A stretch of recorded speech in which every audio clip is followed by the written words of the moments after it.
ተነስተልኝ የተወደዳችሁ ተመልካቾቻችን ከኢትዮጲስ የባህር ሐሳብ ፕሮግራማችን ተጀምሯል። ፕሮግራሙን አዘጋጅተው በማቅረብ በመወያየቱ በኩል ጋሽ ታዲዮስ ታንቱና እኔም ጌጥያ ያለው እዚህ ስቱዲዮ አብረን እንገኛለን። ጋሽ ታዲዮስ እንኳን ደህና መጡ። እንኳን ደህና ቆየኸኝ።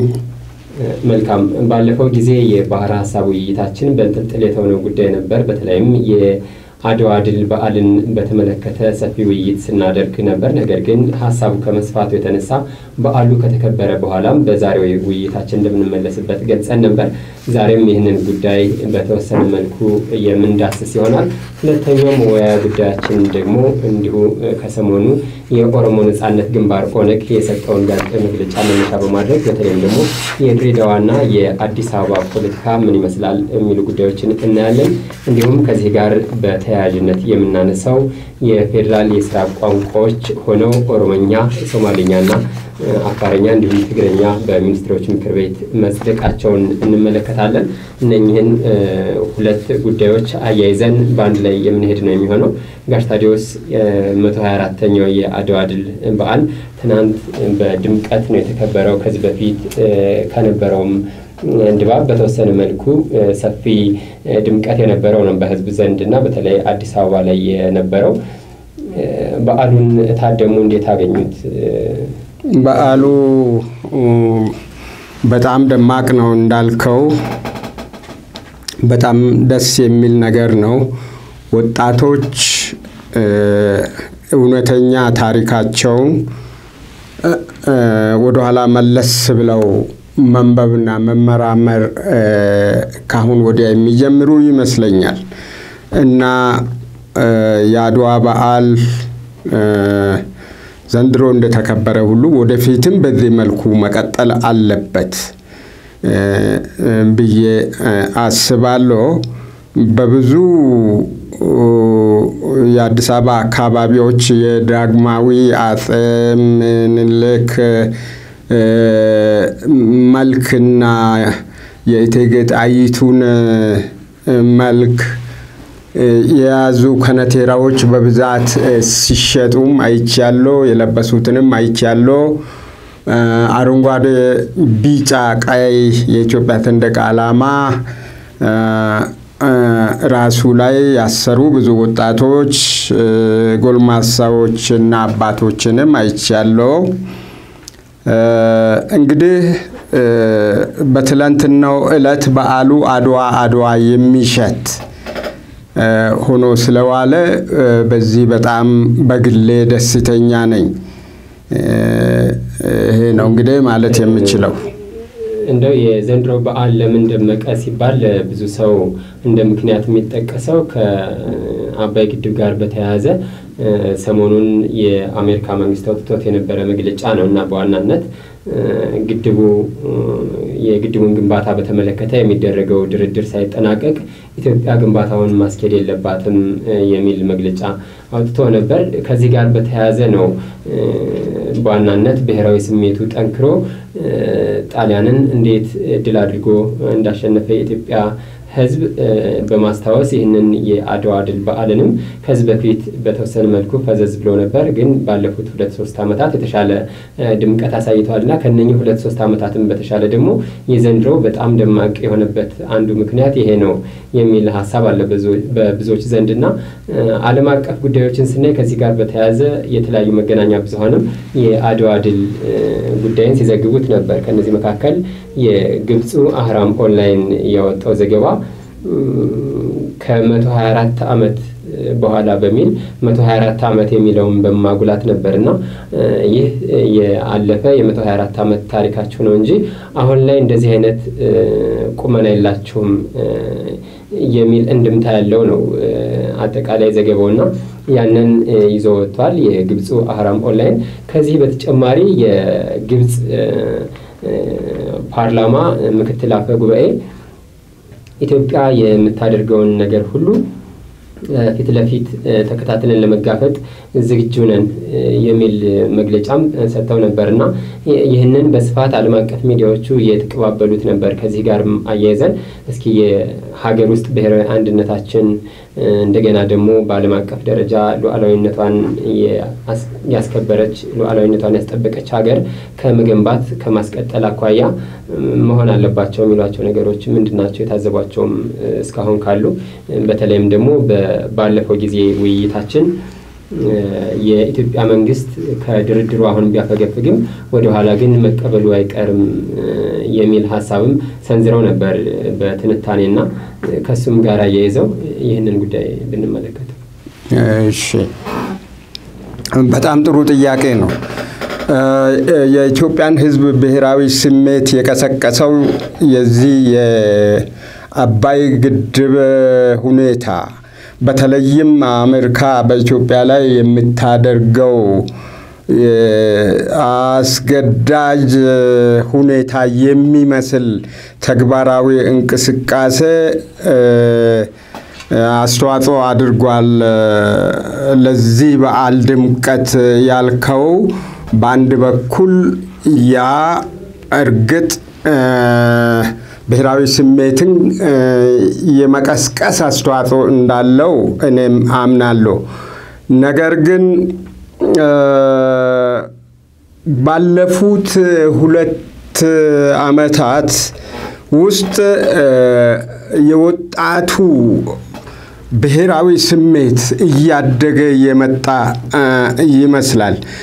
የውስጥ ጠላቶቻችንም ቢሆን ኢትዮጵያን ለማፈራረስ ስሜትና አቋም እንዳላቸው የሚያንጸባርቁ ሁኔታዎች አሉ። በተለይ ህወሓት እያለ ራሱን የሚጠራው የጥፋት መልእክተኛ ባለፉት ጊዜያት በሰሜን አካባቢ የሚያደርገው ፉከራና ሽለላ እዚህ መሃል ሀገር ያሉትን በምዕራብ በምስራቅና በደቡብ አካባቢ ያሉትንም ኢትዮጵያውያን ስሜት እየቀየረ እንደመጣ ይታያል። እነሱ ይሄን ሁሉ ወንጀል ለ27 ዓመታት ከዚያ አደረጃጀትም አለው የፌደራሊስት ኃይሎች የሚል አዎ እና ከ27 ዓመታትም በፊት ኤርትራን ተዋግተው አስገንጥለው እያንዳንዷ የትግራይ እናት 5 እና 4 ልጅ አማራ ላይ ዝመት ብላ እየመረቀች እየሸኘች ቆይታ ኤርትራን አስገንጥለው የተረፈውን ኢትዮጵያን ይዘው ለሁለት ኢትዮጵያን ከፍለው አስመራ ላይ ሻቢያ ዘውድ ደፍቶ ያለ ዘውድ ነግሶ እዚህ መሃል ሀገር ወያኔ ያለ ዘውድ ዙፋን ላይ ተቀምጦ በኢትዮጵያ ሕዝብ ሀብትና ንብረት አዛዥና ናዛዥ ሆኖ ቆይቶ አሁን ያም አልበቃ ብሎ እንደገና ጦርነት ለመክፈት የሚንቀሳቀስ በሚመስል ሁኔታ ሰሞኑን የሚያሳየው ፉከራም እንደ እኛ ሁሉ ጊዜ ለነዚህ ባሪያ ሆነን ልንገዛ ነው ወይ የሚል አቋም ወጣቶች እንዲይዙ አስተዋጽኦ አበርክቷል። የአባይ ያልከው እንዳለ ሆኖ ጋሽ ታዲዮስ ጉዳዩን ወደ ህወሓት ከወሰዱት አይቀር የህወሓት ሊቀመንበር ዶክተር ደብረጽዮን ገብረ ሚካኤል ያደረጉትን ንግግርም በዚሁ ጨምረን ብናየው ጥሩ ነው። ትናንት አድዋ ላይ የበዓሉ አከባበር ስነ ስርዓት በተደረገበት ጊዜ ካደረጉት ንግግር ውስጥ ትኩረት የሰጡት ዋናው ጉዳይ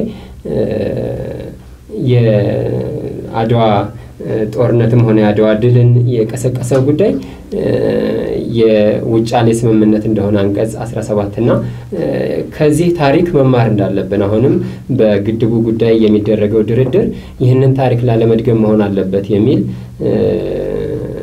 መልእክት አስተላልፈዋል። ባለፈው ዓመትም እንዲሁ በተመሳሳይ ለአድዋ ድል በዓል በተመሳሳይ እዛው አድዋ ላይ በሚከበርበት ጊዜ ያስተላለፉት መልእክት ልክ በወቅቱ ጠቅላይ ሚኒስትር አብይ አህመድ እና ኢሳያስ አፈወርቂ አፍላ ፍቅር ላይ የነበሩበት አፍላ ወዳጅነት ላይ የነበሩበት ጊዜ ስለነበር የኢትዮ ኤርትራ ግንኙነት እንደ አዲስ ተቋማዊም እንኳን ባይሆን በሁለቱ መሪዎች በኩል በስፋት የተጀመረበት ጊዜ ስለነበር ይህም ጥንቃቄ ያስፈልገዋል፣ በዘፈቀደ መሆን የለበትም የሚል እንድምታ ያለው ንግግር ነበር ሲያደርጉ የነበረውና ላይላዩ ሲታይ እውነትም የህዳሴው ግድብ ላይም ሆነ የኢትዮ ኤርትራ ግንኙነት ግንኙነት ላይ ጥንቃቄ መደረጉ አግባብ ነው። ግን ጠለቅ አድርጎ ደግሞ በትንታኔ በሚታይበት ጊዜ ብዙ ህጸጾችም እንዳሉት ይገለጻልና ይሄንንም ጨምረው በርሶይ በጣም ጥሩ ነው።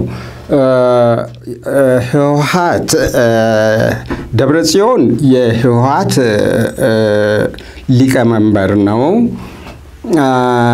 ሊቀመንበሩ ቀርቶ አንድ ተራ የትግራይ ተወላጅ ትግረኛ ተናጋሪ እንኳን አሁን ደብረጽዮን የተናገረውን አይነት ንግግር ቢናገርም በግሌ በኢትዮጵያዊነቴ ላምነው አልችልም። በልቡ ውስጥ ያለው ሌላ ነገር ነው። እኛ ትግሬዎች የበላይ ሆነን እኛ ትግሬዎች በኢትዮጵያ ኢኮኖሚ አዛዥና ናዛዥ ሆነን የትግሬ ለማኝና ደሃ ላንዴና ለሁል ጊዜ ጠፍቶ ለትግሬዎች ለሰባት ትውልድ የሚበቃ ሀብት አከማችተን በኢትዮጵያ የበላይ ሆነን ካልኖርን በስተቀር ኢትዮጵያ ሉዓላዊና የተከበረችና የታፈረች ሀገር ሆና ትኑር ብለው ማለት አይችሉም። የነሱን ስነ ልቦና እኔ አውቃለሁ። እንደውም ሙሉ ህዝቡን በጅምላ መፈረጅ ያው ይሄ ሙሉ ህዝቡን በጅምላ መፈረጅ ይመስላል። ነገር ግን እኔን ከሌሎች ጋር አትደምር በተግባር ያሳየሁ ነው። እኔ ኢትዮጵያዊ ነኝ። የኢትዮጵያ መሬት የኢትዮጵያ ሀብት የኢትዮጵያ የተፈጥሮ እና በስራ የተገኙ ምርቶች ሁሉ በጋራ ተጠቃሚ እንሆናለን ብሎ ራሱ የትግራይ ተወላጅ ትግረኛ ተናጋሪውን ነው እኔ የሚፈርጀው። ከዚህ ውስጥ በተግባር ለማሳየት እንደሌሎች የሚመጣ ካለ እሱ ከሌሎች ይለያል። አሁን እንዲህ ቁጭ ብዬ ሳየው የቃላት ጂምናስቲክ እንጂ ማን ነው የትግራይ ተወላጅ ኢትዮጵያ በአንድነቷና በሉዓላዊነቷ ለዘላለም ታፍራና ተከብራ ትኑር ብሎ የሚሟገት? ይሄንን እኮ ግንዛቤ ነው የወሰድኩት። ኤርትራ ስትገነጠል አንድም የትግራይ ተወላጅ ለምን ኤርትራ የሀገራችን ጠቅላይ ግዛት የጋራችን መሬት ትገነጠላለች፣ አስተዳደሩን አሻሽለን በጋራ በሰላም እንኑር፣ ለምን ወደቦቻችን የባህር በሮቻችን ይዘጋሉ፣ ለምን ኢትዮጵያ እንደዚህ ቁልቁል ትመጣለች ብሎ የተቆረቆረ አንድም እንደሌለ አንተ በጊዜው ልጅ ከሆንክ ምናልባት ላታስታውስ ትችላለህ። እኔ አስታውሳለሁ። አንድም የተቃወመ የለም። ስለዚህ የትግሮች ስነ ልቦና ይለያል። ደብረጽዮን በፈለገው እንደ ሰይጣንም እኮ ከመጽሐፍ ቅዱስ ይጠቅሳል። ደብረ ብርሃን ልቡ ውስጥ ያለው ሌላ ነው፣ በአንደበቱ የሚናገረው ሌላ ነው። ግን በአንደበቱ የተናገረውን ተቀብለናል። በልቡ ውስጥ ያለውን የሱ ስሜት እሱ ራሱ ይዘው ቋጥሮ የያዘው ውጫሌ ውል ብሎ እንደ ምሳሌ የጠቀሰው ምኒልክን ለመኮነን ነው። ምኒልክ ተሳስቶ ነበር። ምኒልክ ኤርትራን ቆርሶ ወደ ውጭ ትቶ ፈርሟል ለማለት ያንን ስሜት ለማንጸባረቅ ነው እንጂ ሌላ ምሳሌ አጥቶ አይደለም። ወደ ለምን የአልጀርስን ስምምነት አይጠቅስም? እነሱ የፈረሙትን ራሱ የፈረመውን ጓደኞቹ የፈረሙትን ለምን ዘሄግ ላይ የተሰጠውን ውሳኔ አምኖ እልል ብሎ መቀበሉን ለምን አይናገርም? ወደ ውጫሌ ከሚሄድ ለምን ስዩም መስፍን የተባለው ጓደኛው እኛ በጦር ሜዳም አሸንፈናል፣ በፍርድም አሸንፈናል፣ ውጡ ጨፍሩ ዝፈኑ ብሎ አብዮት አደባባይ ህዝቡን የጠራውን የቅርብ ጊዜ ማስረጃውን ለምን አይጠቅስም? ወደ ውጫሌ ውል ምን ወሰደው? የውጫሌ ውል ታሪክ ነው። እሱን ለኛ ደብረጽዮን ወይም ሌላ ትግሬ ሊነግረን አይችልም። ብንሳሳትም በጊዜው ታርመናል። ወንድነታችንን የቀደምት አባቶች አሳይተዋልና አሁን እነሱ ኤርትራን አስገንጥለው ከዓለም ሀገራት ሁሉ በፊት ለኤርትራ እውቅና መስጠታቸውን ደርሰህ አንተ ሰምተሃል? በጊዜው ከሌሎች ሀገሮች ሁሉ በፊት ለኤርትራ ሉዓላዊ ሀገር ነች ብለው እውቅና የሰጡት ህወሓቶች ናቸው ስልጣን ላይ እንደወጡ እንደገና ደግሞ ኤርትራ ህዝብ ውሳኔም ሲደረግ ትገንጠል ተብሎ መጀመሪያ ኤምባሲዋን የከፈተችው ኢትዮጵያ ነች በእነሱ ፈቃጅነት ማለት ነው very good እውነት ነው እሱም ብቻ አይደለም ከኤርትራ ጋር የመከላከያ ስምምነት የኢኮኖሚ ስምምነት ሁሉ አድርገው ኢትዮጵያን ለተወሰኑ አመታት ሲያስበዘብዙ ኖረዋል የኢትዮጵያ ኤምባሲ ተዘግቶ የነበረው ማለት ነው አሁንም እንደ አዲስ የተከፈተው አቶ ሬድዋን ሁሴን ሄደው የገቡበት ቅርብ ጊዜ ለቀው ቢመጡ እሱም ራሱ አሁን በኤርትራ የሚገኘው የኢትዮጵያ ኤምባሲ ያን ጊዜ ኤርትራ ልትገነጠል ስትል ህዝበ ውሳኔ የተደረገበት ቦታ ነውና እሱም ራሱ ሰፊ ትርጉም ያለው ይመስላል ስለዚህ የውጫሌ ውልን ትቶ አሁን እነሱ የሰሩትን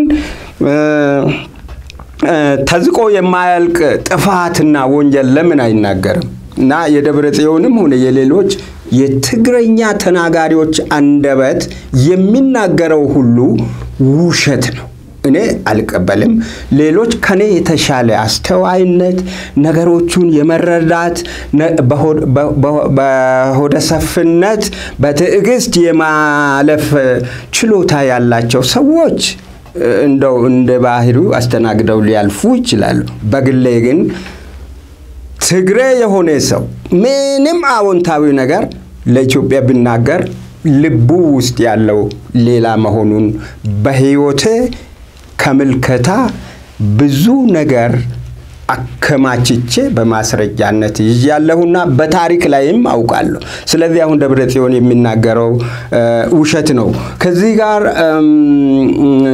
ለመናገር ያህል ይናገራል የአባይ ግድብ ጉዳይ አቃጥሎት አንገብግቦት አይደለም እና ወደ ሌሎች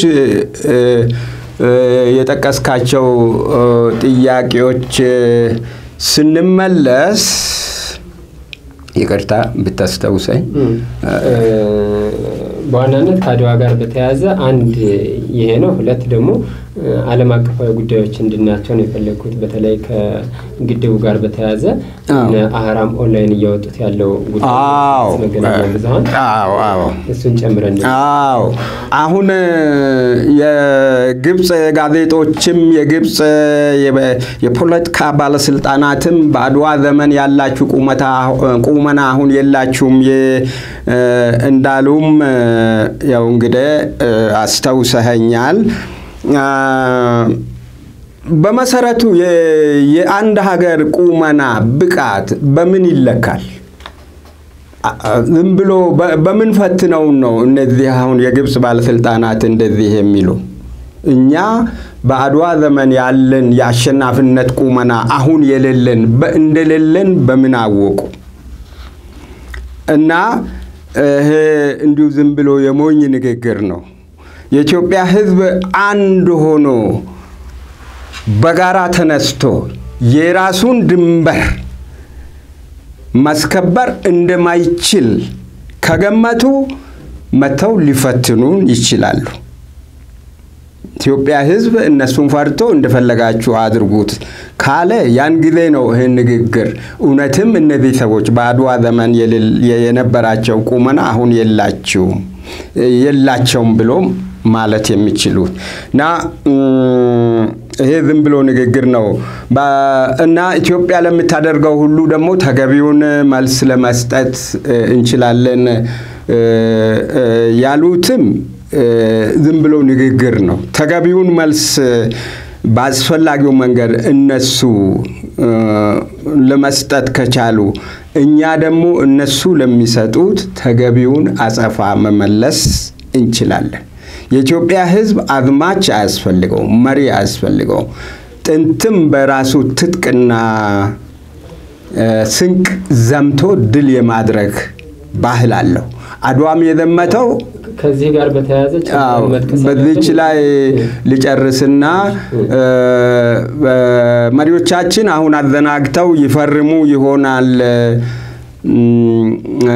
ብለሃል ከዚህ በፊት እኔ እነሱን ላምናቸው አልችልም ያልኩት እውነት ነው ላምናቸው አልችልም አሁንም አላምንም በጥርጣሬ አይን ነው የማየው ለምን የኛን መሪዎች በጥርጣሬ አይን ታያቸዋል ስብሰባም ተጠርተው አልሄዱም እና ወደፊትም የማይሄዱ ይመስላሉ አንተ ልትል ትችላለህ ይመስላሉ ብቻ ሳይሆን በዓሉን አስመልክቶ ጠቅላይ ሚኒስትሩ ባወጡት መግለጫም ይሄንን ጨምረው ገልጸዋል በግድቡ ጉዳይ ጠንካራ አቋም እንዳላቸው ገልጸዋል አይደለም እንደዛም ቢሉ ለጊዜው አላምንም መግለጫ መውጣት አለበት መንግስት በአባይ ጉዳይ እንዲህ ያለ አቋም ወስደናል የአባይ ጉዳይ በተመለከተ የአባይን ጉዳይ በተመለከተ ከዚህ በፊት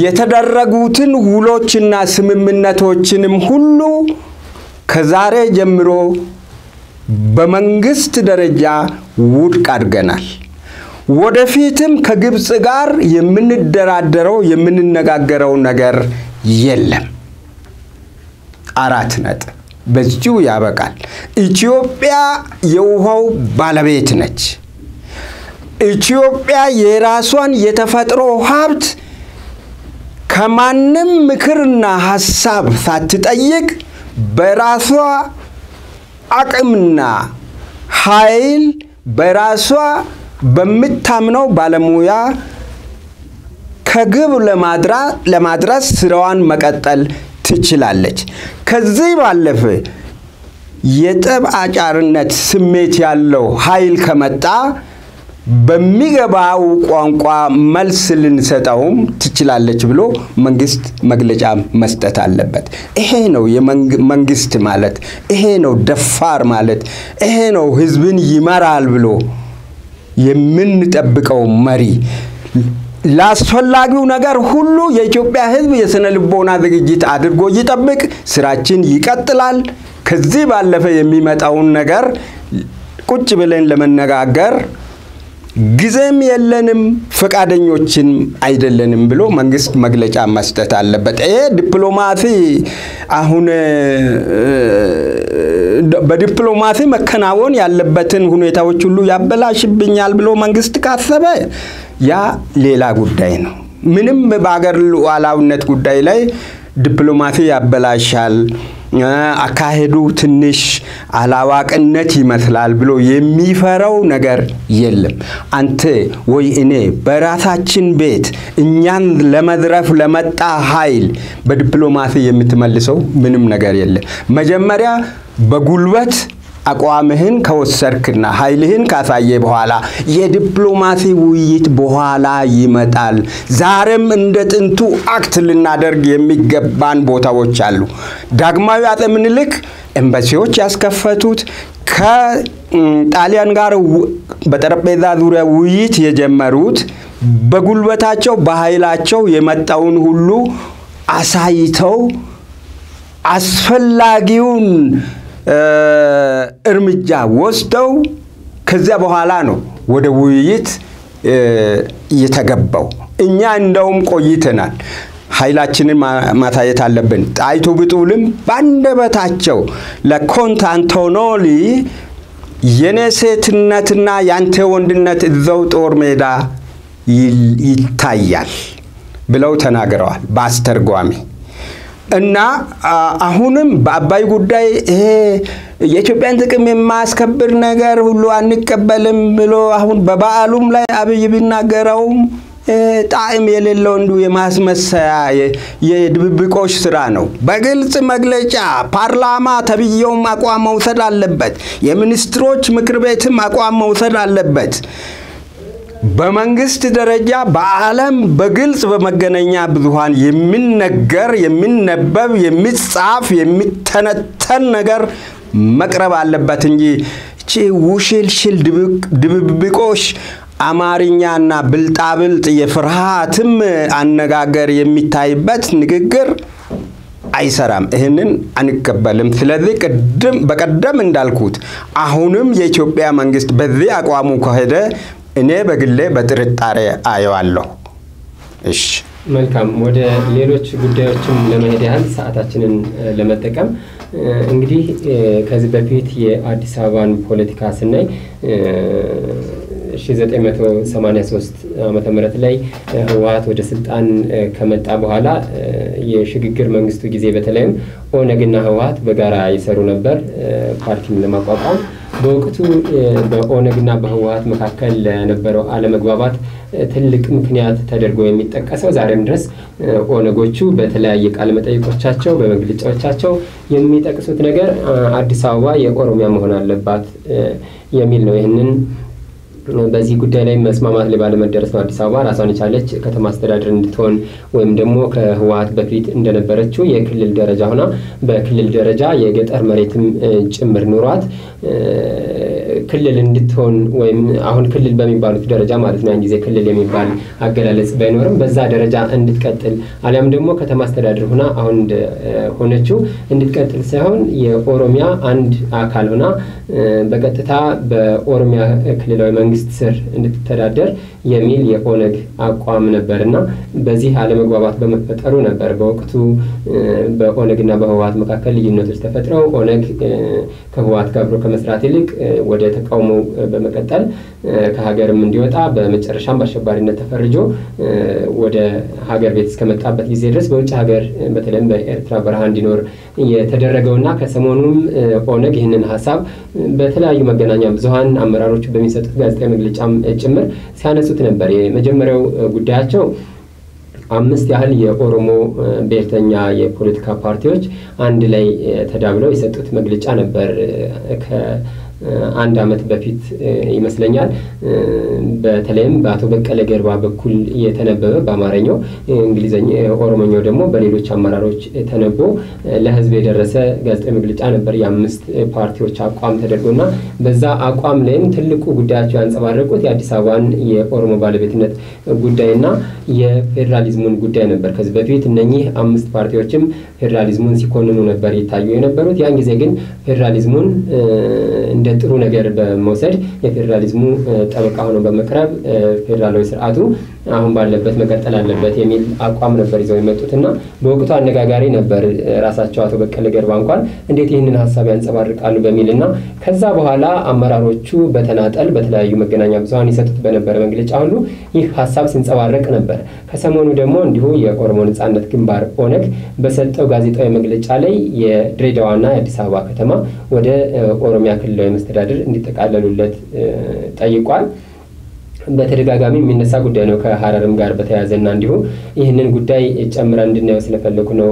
ከዚሁ ጋር በተያያዘ የኦሮሞኛ፣ ሶማሊኛ፣ አፋርኛና ትግርኛ ቋንቋዎችም የፌደራል የሥራ ቋንቋ እንዲሆኑ የሚኒስትሮች ምክር ቤት አጽድቋል። እንግዲህ የሕዝብ ተወካዮች ምክር ቤት አጽድቆት በቀጥታ ተግባራዊ ይሆናል ተብሎ ነው የሚታሰበው። በእርግጥ ኦሮሞኛ አሁንም የሥራ ቋንቋ አልሆነም ማለት አይቻልም። ጠቅላይ ሚኒስትር አብይ አህመድ ወደ ስልጣን ከመጡ ጊዜ ጀምሮ በተለያዩ መግለጫዎቻቸው ንግግሮቻቸው ጭምር አማርኛውን አስቀድመው ኦሮሞኛውን አስቀድመው አማርኛውን እያዳበሉ ሲጠቀሙበት ይስተዋላል። በተለይም በይፋ የኔ ፌስቡክ ገጽ ነው ብለው በቴሌቪዥን ጣቢያም ጭምር ባስተዋወቁት የፌስቡክ ገጻቸው ላይ ብዙ ነገሮችን በየቀኑ ክንውኖቻቸውን ይጽፋሉ።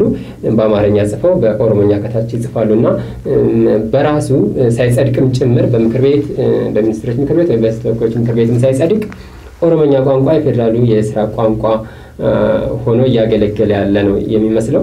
እነኚህን ሁለት ጉዳዮች ጨምረን እንድናያቸው ስለፈለጉ ነው በጣም ሰፋ አድርጌ ነው ያነሳሁት። ከዚህ መቀጠል ብንችል በቅድሚያ የኦነግን መግለጫ እንዴት አዩት? የድሬዳዋና የአዲስ አበባን የባለቤትነት ጉዳይ በተመለከተ ያነሳው ነው። እሺ በጣም ጥሩ ነው። እሺ በቅድሚያ እኔ በግሌ በኢትዮጵያዊነቴ በዜግነቴ ኦሮሚያ የሚባል ሀገር አላውቅም። ኦሮሚያ የሚባል ስምም አላውቅም። ኦሮሞች ወያኔ ስልጣን ላይ ከወጣ በኋላ ትግሬዎችን አስፈቅደው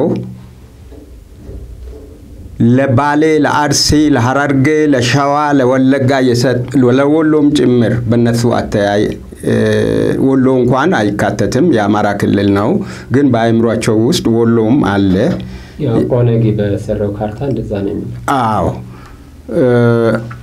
እና ያወጡት ነው እኔ የማውቀው ባሌ አርሲ ሐረርጌ ወለጋ ሸዋ ተብሎ ብዙ የኦሮሞ ተወላጆች ያሉበትንም ቦታ በየክፍለ ሀገሩ በየጠቅላይ ግዛቱ ከፋፍለው ሲጠሩ ነው ይሄን ኦሮሚያ የሚለውን ኢትዮጵያ ወይም አብሲኒያ ከሚለው ሲያስቡ ለ50 ዓመታት ሲያስቡ ቆይተው ኢትዮጵያ ከተባለች ወይም የጥንቷ ኢትዮጵያ አንዳንዴ አብሲኒያ ከተባለች እኛ ደግሞ እኛ ያለንበትን ኦሮሚያ ብንልስ ብለው ካሉ በኋላ እንደገና ትግሬዎችን አስፈቅደው ይባል እንደዚያ ተብሎላቸዋል ግን እኔ በግሌ እውቅና አልሰጥም አሁንም አስፈላጊ ከሆነ ለአስፈላጊ ጉዳይ ባሌ አርሲ ሸዋ ያልኩ በድሮ መጠሪያው ይጠራዋለሁ ከዚያ ውጪ ግን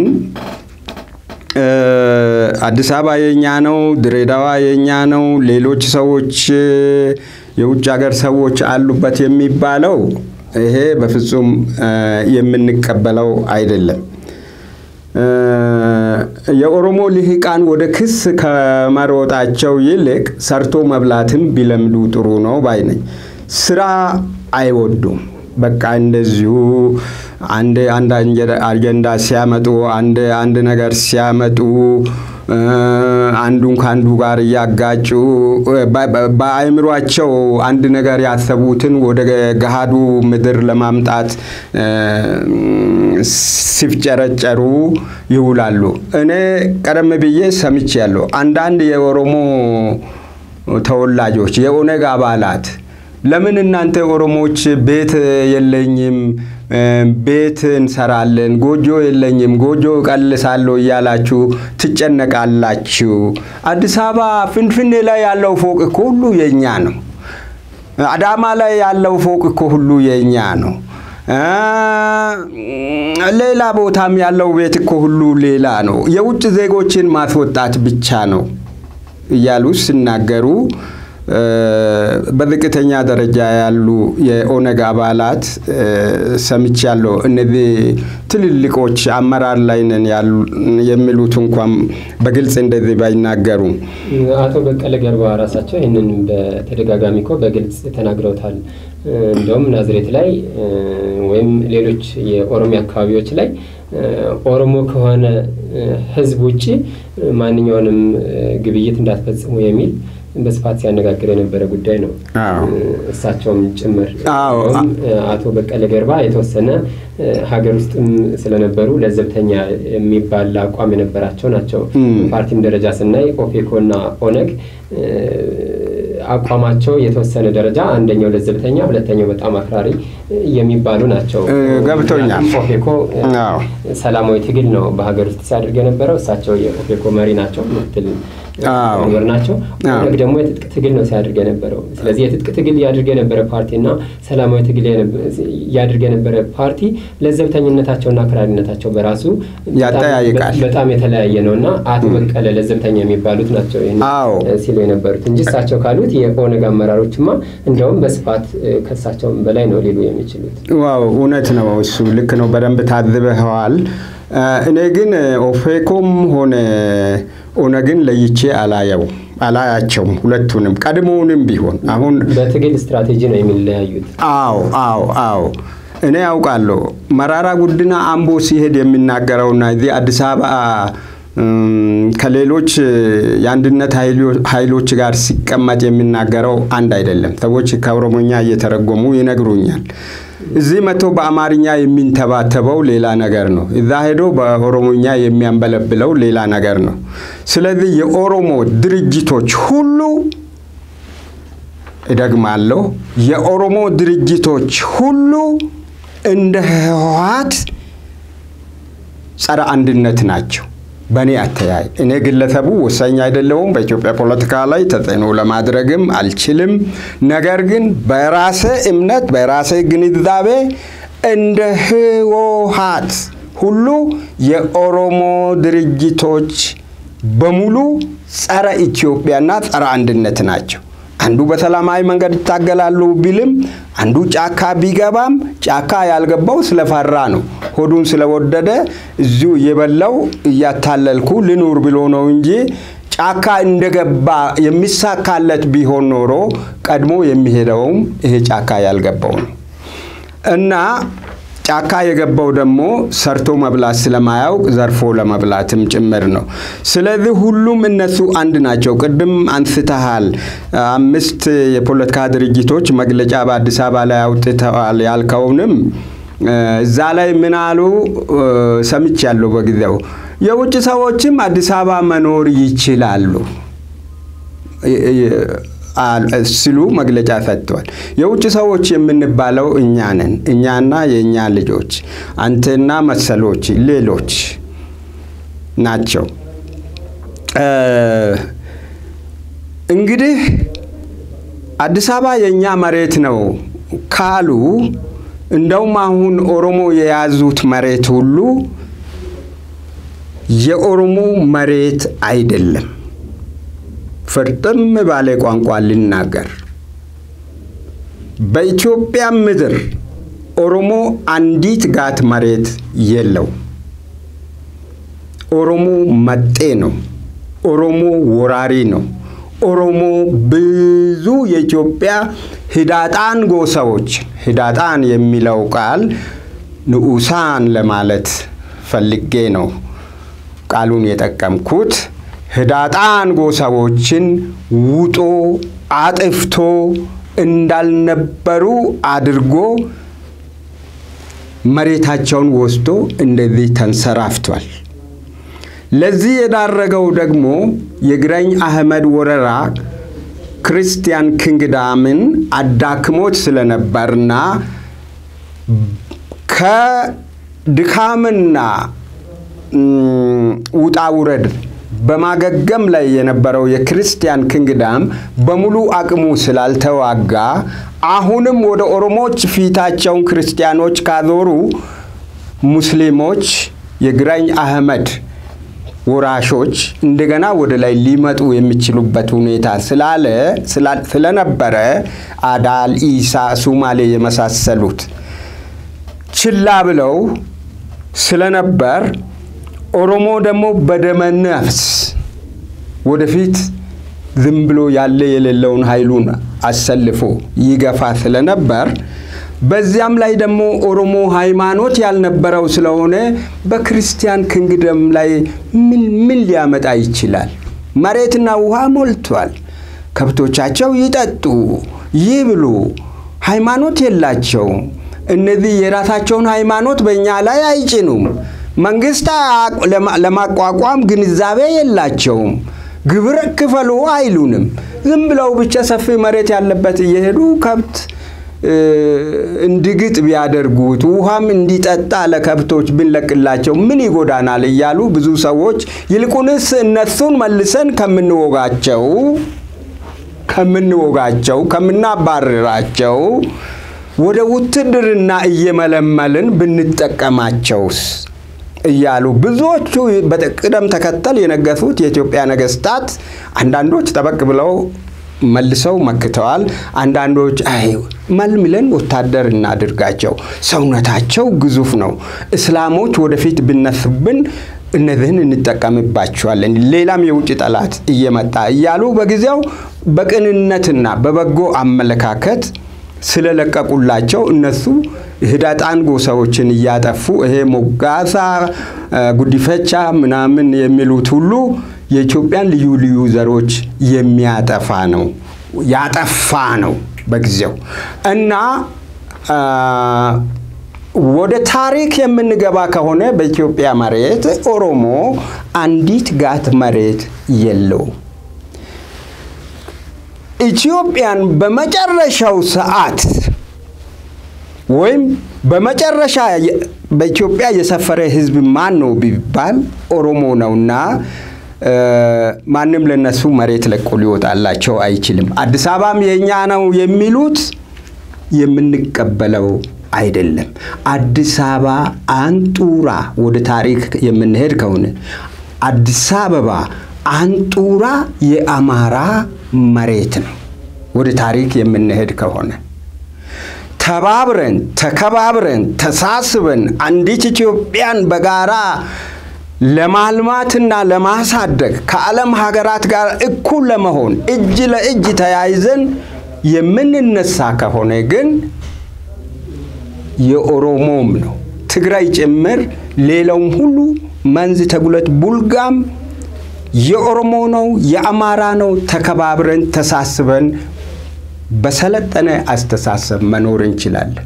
ወደ እልህ ከተገባ ግን ኦሮሞ መሬት እንደሌለው ይወቅ። ይሄ ነው እኔ ለማለት የምችለው።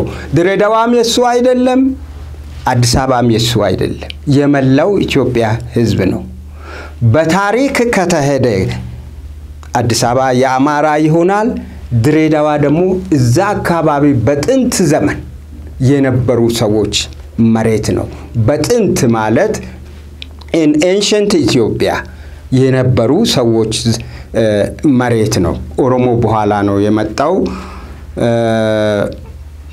ለማለት የምችለው ይሄ ነው። ይሄ የሚያዋጣው አይደለም።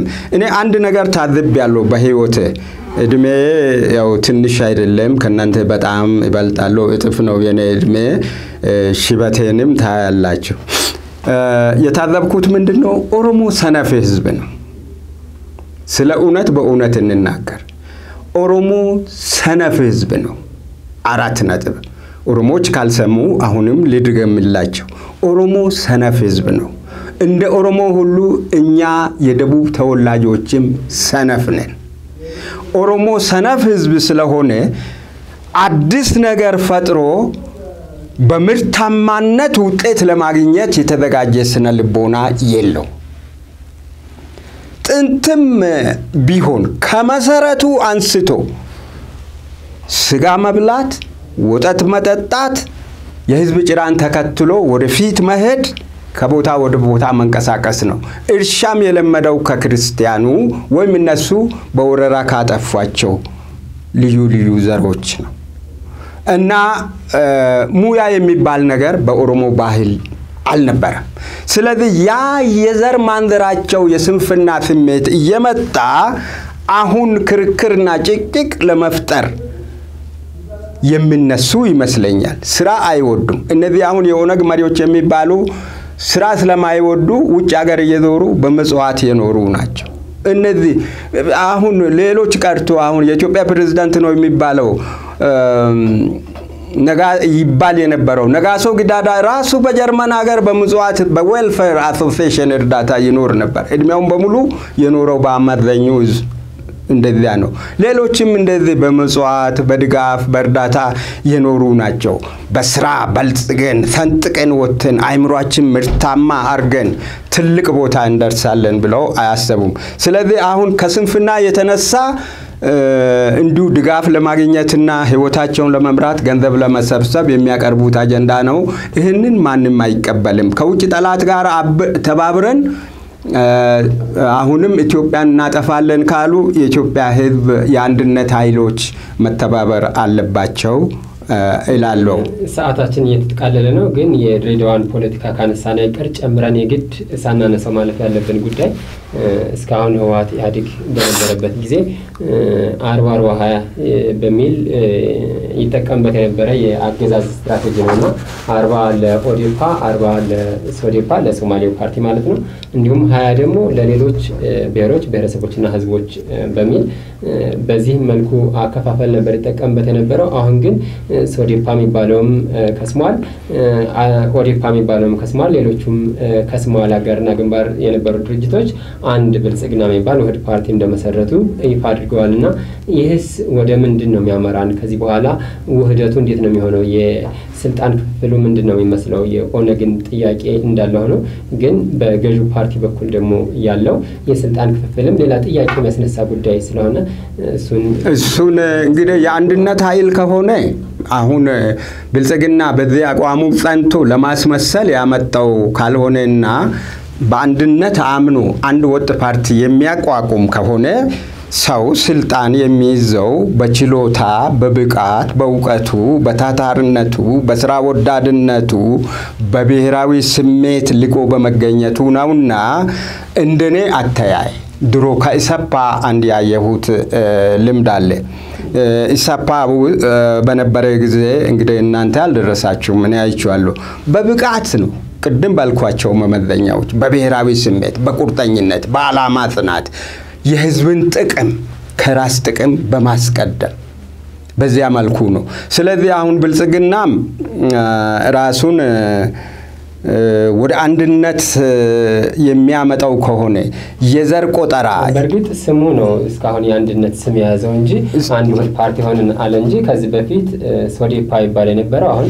የሶማሌ ብልጽግና ኦዴፓ ይባል የነበረው ኦሮሚያ ብልጽግና አዴፓ የአማራ ብልጽግና የትግራይ ብልጽግና የሚባልም ከህወሓት ውጪ በሆነ መልኩ ተቋቁሟል ሰምቻለሁ እሱንም እና ይሄ ስም ለውጥ ነው ያለው ወደፊት እንግዲህ ከምርጫ በኋላም ይሁን ትንሽ ቆየት ብሎ ከምርጫ በፊትም ስሙን ብቻ ሳይሆን ተግባሩንም የሚያዋሂድ ከሆነ የዘር ጉዳይ ስለማይነሳ እዛ ቦታ አሁን ቅድም ያልኳቸው መመዘኛዎች አሁን ብሔራዊ ስሜት ሀገር ወዳድነት የህዝብን ጥቅም ከራስ ጥቅም የማስቀደም አቋም ለአንዲት ኢትዮጵያ የማሰብ የመጨነቅ ፍላጎት በተግባርም የማሳየት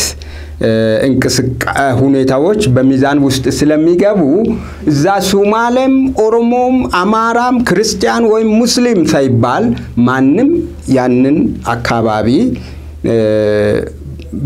የሚመጣው የአስተዳደር መዋቅር የሚመጣው የፌደራል ስርዓት ጂኦግራፊያዊ ወይም ኢኮኖሚያዊ ሊሆን ይችላል በሚያወጣው መመሪያ መሰረት ያንን ያስተዳድራሉ ያኔ የዘር ጉዳይ ይቀራል ሶማሌ በኔ አተያይ ሶማሌ ሳይሆን እዛ ቦታ አማራ መራሱ የድሬዳዋ ከንቲባ ለመሆን ይችላል ኦሮሞም ሊሆን ይችላል ዋናው ሰው እንዴት ነው ለአንድ ቦታ የሚታጨው እንዴት ነው የሚመረጠው ለሚለው መመዘኛዎች ይወጡና በዛው እንደዚያ ይሆናል አሁን ባለው ሁኔታ ከሆነ ያው ቅድም የተባለው 20 40 ምናምን የሚባለው ያው ተመልሶ ይመጣል ማለት ነው ስለ ቋንቋው ላንሳ እኔ በግሌ አሁን 4 ቋንቋዎች የፌደራል መስሪያ ቋንቋ ሆነዋል ከአማርኛ ተጨማሪ ማለት ነው አዎ ያልከውን እኔም ሰምቻለሁ በመገናኛ ብዙሃን እኔ አይምሮ የማይቀበለውን አልቀበልም አማርኛ ቋንቋ የዳበረ ቋንቋ ነው የዳበረ ቋንቋ ብቻ ሳይሆን ሚሊዮኖች የተማሩበት ባለውለታም ቋንቋ ነው አማርኛ ቋንቋ የራሱ ኢትዮጵያዊ የሚሸት ፊደል ያለው ቋንቋ ነው አማርኛ ቋንቋ ቴዎድሮስ 2-3 ጊዜ ለንግስት ቪክቶሪያ ደብዳቤ የጻፉበት ቋንቋ ነው አማርኛ ቋንቋ የውጫሌ ውል የተጻፈበት ቋንቋ ነው አማርኛ ቋንቋ በኢትዮጵያ የዓለም ክርስቲያኖች መመሪያ ወይም አስተምህሮ መነሻ የሆነው መጽሐፍ ቅዱስ በቅድሚያ የተተረጎመበት ቋንቋ ነው አማርኛ ቋንቋ ብዙ የሥነ ጽሑፍ ምርቶች ዛሬ ወደ ኋላ መለስ ብለን ለምርምር የምንጠቀምባቸው የተጻፉበት ቋንቋ ነው አማርኛ የዳበረ ቋንቋ ነው አማርኛ የአማራ ህዝብ ቋንቋ ብቻ አድርጎ ማሰብ ሞኝነት ነው ስለዚህ አማርኛ ቋንቋ እያለ ሌሎች የፌደራል መስሪያ ቋንቋ ብሎ ማምጣቱን በግሌ ፈጽሞ አልቀበለውም ይሄ የፖለቲካ ስራ እንጂ ግንኙነትን ለማቀላጠፍ ተብሎ ስላልሆነ የኔ አይምሮ ይሄንን አስተናግደው በነገራችን ላይ ሰምተህ እንደሆነ ዩናይትድ ስቴትስ ውስጥ አማርኛ በሶስተኛ ደረጃ ይማሩታል የሥራ ቋንቋ ምን ነው የሥራ በሶስተኛ ደረጃ ይማሩታል ጀርመን ውስጥ የዛሬ ችሎት ያስኬዳል ፍርድ ቤቶች ዋሽንግተን ዲሲ ውስጥ very good ዋሽንግተን ዲሲ ውስጥ አማርኛ ኦፊሻል ላንጉዌጅ ነው ጀርመን ውስጥ የዛሬ 300 ዓመት የአማርኛ ሰዋስው ተጽፏል አማርኛ የኢትዮጵያን ሕዝብ ምን በደለው የበደለው ነገር አለ ሰምና ወርቅ በኢትዮጵያ ውስጥ ያለው በአማርኛ ብቻ ነው እደግማለሁ ሰምና ወርቅ በኢትዮጵያ ውስጥ ባሉት በልዩ ልዩ ዘሮች ቋንቋዎች መካከል ሰምና ወርቅ ያለው ቋንቋ አማርኛ ብቻ ነው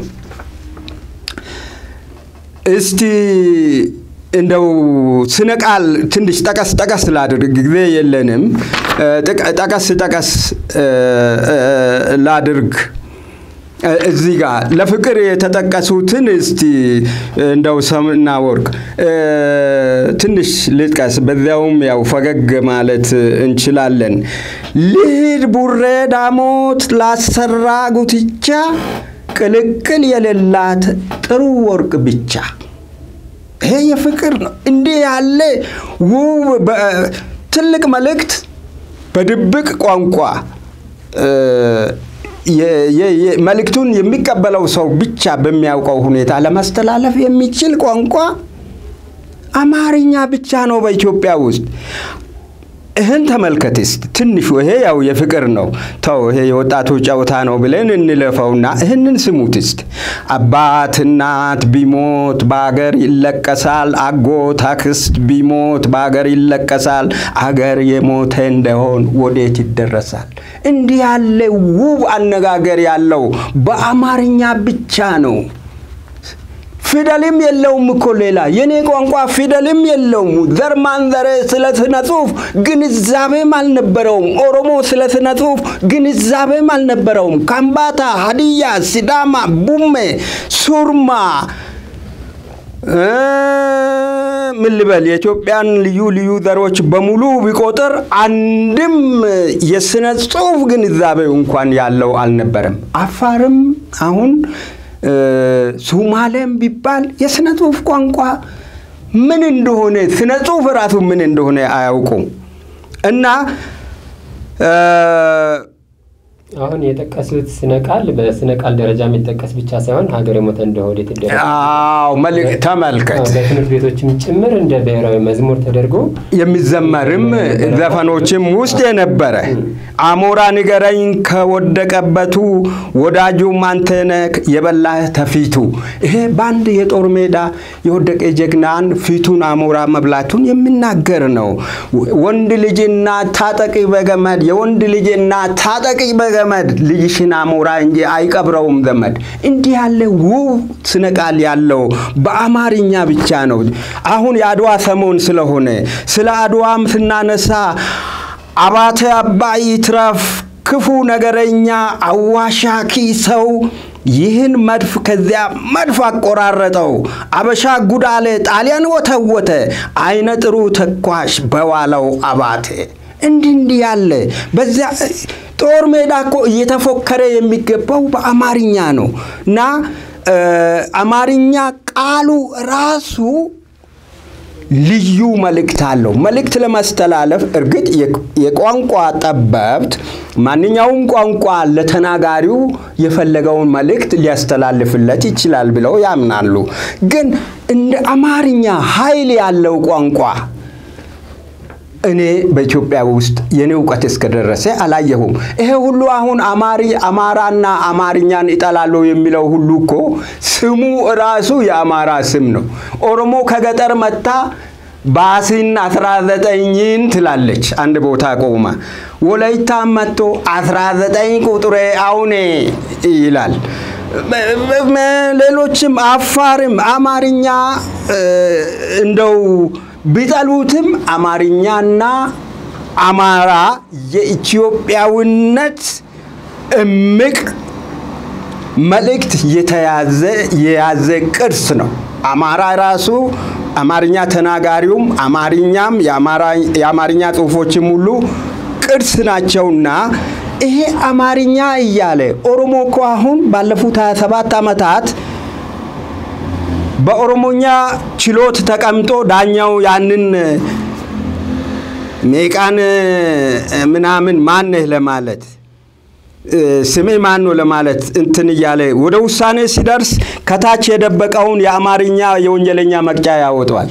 እንግሊዘኛው ያንን ኦሮሞኛው ያንን መልእክት ስለማስተላለፍበት ወላይታም በወላይተኛ ይፈርዳለው ብሎ በወላይተኛ የቀረበውን ሁሉ ቁጭ አድርጎ ሲዳማም ከስር የአማርኛ ወንጀለኛ መቅጫ አስቀምጦ ከሱ ነው ሐሳብ የሚወስደው ቃሉን ትክክል ስለማይገልጽ ሌጋል ኮንሰፕቱን አማርኛው የሚገልጸውን ያህል ወላይተኛው ሲዳሚኛው ኦሮሞኛው አፋርኛው ሶማሊኛው ስለማይገልጽ አማርኛን ሁሉም በየመዝገባቸው በየቦርሳቸው ተሸክመው ይዞራሉ። ስለዚህ አማርኛ የጋራ ቅርሳችን ነው። አማርኛን ማሳደግ አለብን። ስለዚህ የፌደራል ፓርላማ ተብዮ ወይም ደግሞ የሚኒስትሮች ምክር ቤት ፓርላማው ገና አልደረሰም። አዎ እስካሁን ባለው ልምዱ በቀጥታ ያጸድቀዋል ተብሎ ይጠበቃል። ይሄንን እኔ በግሌ አልቀበልም። ውጪ ያሉት ምሁራንም ለአማርኛውም ለኢትዮጵያ ፊደልና ቅርስ ተቆርቋሪ የሆኑት ሁሉ የኢትዮጵያ መስሪያ ቋንቋ ለአንዴና ለሁል ጊዜ አማርኛ እንዲሆን የበኩላቸውን ግፊት እንዲያደርጉ በግሌ በኢትዮጵያዊነቴ ጥሪዬን አስተላልፋለሁ። በኔ በኩል ከአማርኛ ውጭ ሌሎች ቋንቋዎች የፌደራል መስሪያ ቋንቋ እንዲሆኑ በምንም አይነት አልፈቅድም አልቀበልም። ጨርሻለሁ። በጣም አመሰግናለሁ። ተመልካቾቻችን የዛሬው ባህር ሐሳብ የተሰኘው ፕሮግራማችን በዚህ ተጠናቀቃል። ጋሽ ታዲዮስ ታንቱና እኔም ጌጥያለው በጋራ በመወያየት አብረናችሁ ነበር። እንዲሁም በቀረጻና ቅንብሩ ናትናኤል ደረጀ ከኛ ጋር ነበር። በዛሬው ውይይታችን ሰፋ ያሉ ጉዳዮችን አንስተናል።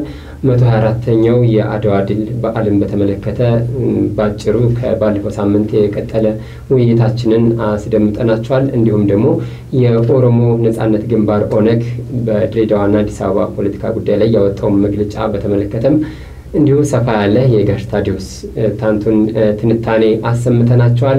ኦሮሞኛ፣ ሶማሌኛ፣ አፋርኛና ትግረኛ የፌደራል ሁለተኛ የሥራ ቋንቋ ሆነው እንዲሰሩ የሚኒስትሮች ምክር ቤት ማጽደቁን በተመለከተም የኢትዮጵያን የቋንቋ እድገት እንዲሁም የቋንቋ አመጣጥ በተመለከተ በሌላ ጊዜ ሰፋ አድርገን ከጋሽ ታዲዮስ ጋር ጊዜ በፈቀደ መጠን የምንወያይበት ነው የሚሆነው።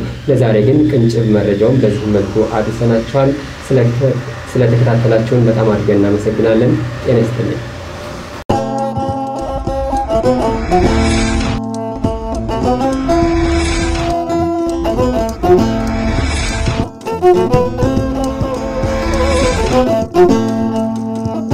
Thank you.